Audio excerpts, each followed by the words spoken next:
Very much, and we have a lot to get to this afternoon with Dr. Earl Fisher, including the latest in the ongoing redistricting debate. But first, Dr. Fisher, we appreciate you being here as always.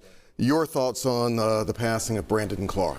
Yeah, shocking. Of course, my heart goes out to him. Prayers to his family, all of the fans, Grizz Nation. I mean, it's heartbreaking. You hate to see somebody so young and with so much potential and promise end up in a situation, circumstance like this. I know it's a lot of speculation and investigations going on, but definitely a somber moment for the city of Memphis. We've been through a lot lately, brother. That we have, for sure. All right, Dr. Fisher, thank you very much for that. Another major topic we definitely want to dive into today obviously involves redistricting. In addition to the legal challenges the map faces, it also poses logistical difficulties because we're already in the middle of an election season. The state had to reopen the qualifying period for the new districts. Election Administrator Linda Phillips says the Shelby County Election Commission is making the necessary changes to be ready when the state primary rolls around, including updating the county's district lookup tool. Our office is required to execute elections according to the law, and last week's redistricting plans present an aggressive timeline for us, but we will do our job effectively, and we will execute the August election according to the new parameters, unless someone tells us otherwise, who's wearing black robes. Phillips says the precinct lines are not changing, so while you may be voting for a different seat than usual, you'll still be voting in the same polling place. The Election Commission will also send notices in the mail to voters whose district has changed. They've also saved all the old maps and registrations so they can be easily restored if a judge overturns the map. Dr. Fisher, obviously a lot going on there, and we also know that you are one of the plaintiffs in a lawsuit against the state.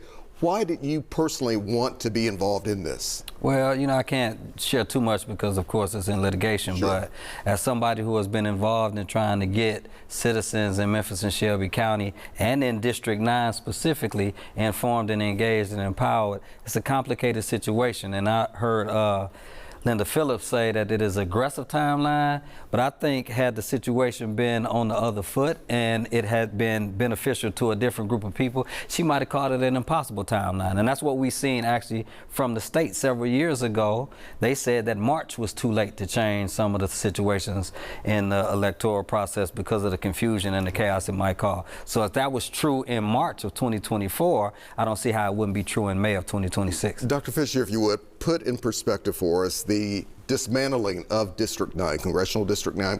What does it mean for Memphis? Yeah, what it means is that our Democratic vote as a voting bloc and our collective power has been diminished, and I think it was intentional. I think it was race-based, and even though there were people at the State House lying under oath saying that they didn't even know that Memphis was a majority black city, even though some of them went to law school here, I think at the end of the day what you see is Memphis being used and Tennessee being used as the pawn in a larger national scale where they're trying to figure out how to maintain the political power during the midterms. Do you find it interesting or maybe disheartening that you have some state lawmakers saying, when it comes to some of these lawsuits that we're hearing about now, that they are immune to them? What do you say to that? Yeah, I mean, I think that's something for the legal community and, of course, and the judges to figure out. I think what's important for us is to make sure that we're organizing in ways that increase and sustain our political power. So now that means, of course, we're at a disadvantage. We got to try to reach out further across the state. Some of the lines are drawn in some real convoluted ways, and I think that that was intentional. And fundamentally, we got to develop a long-term strategy that reaches beyond August and November and make sure that every citizen has access to the ballot box in a way that is fair and equitable. When it comes to some of the candidates who have traditionally run or were considering running for District 9, whether it's Steve Cohen, whether it's Representative Justin J. Pearson, how do you perceive the future going there for them? I think it's a toss-up right now, and I think they have until Friday to decide. I think, if I'm not mistaken, Representative Pearson confirmed that he's still running for District 9 today. I guess we'll have to wait to hear from Representative Cohen and then other people who are interested. I would like to see, so people might think I'm a Democrat. I'm actually an independent, right? And so I believe in making sure that every party tilts the tilts its will and power towards those who are the majority in a particular constituency. And so I'd be curious to see if the Tennessee Democratic Party leans in and starts to assign certain people to certain districts now that there are actually 3 districts represented in Shelby County instead of 1. What are your thoughts about Brent Taylor running for Congress? Did you see this coming? Was this a total surprise? What is this all about? Yeah, I think most people who have seen the way he has structured his even taglines of Make Memphis Matter, and now I think it's Take Tennessee to the Top. I think it's all been part of a strategy, probably some backroom strategy that was established several months ago, and now it's being played out in real time. And for he and others on his party line who would say that this has nothing to do with race, if that was the case, I don't know why they didn't just back Charlotte Bergerman, who had ran in District 9 for the last several years. I guess her black is not black enough. When it comes to the future of where things go from right now, how do you see this kind of playing out?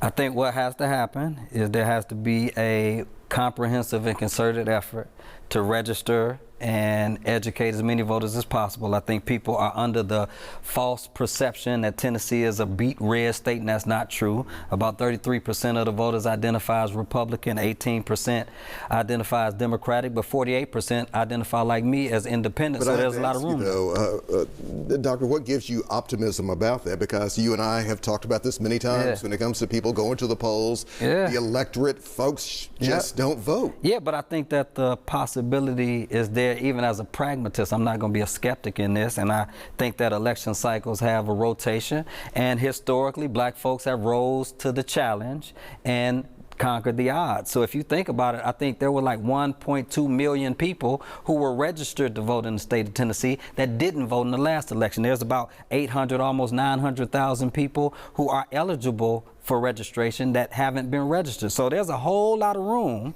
for us to do, and that's outside of the number of people who have been registered to vote and just been sitting out. So I think it's some possibilities. Will this be more of a grassroots effort that you think we'll see? What needs to happen to really light this fire? Well, I think some of what happened in Nashville lit the fire, and not just locally, but across the country.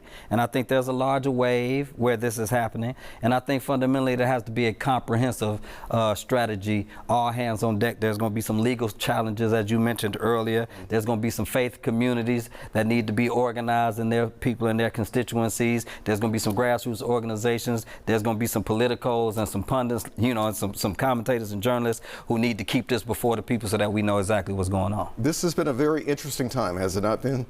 Have you witnessed anything quite like this recently? No, I think that's an understatement in terms of like in my lifetime. I'm 47, I'll be 48 in September. But I have read enough history to know that I'm not shocked at what's happened. I'm saddened by the erosion of civil rights, and I'm disappointed that not more people had the moral and spiritual anchor and courage and honesty to at least admit why they're doing it.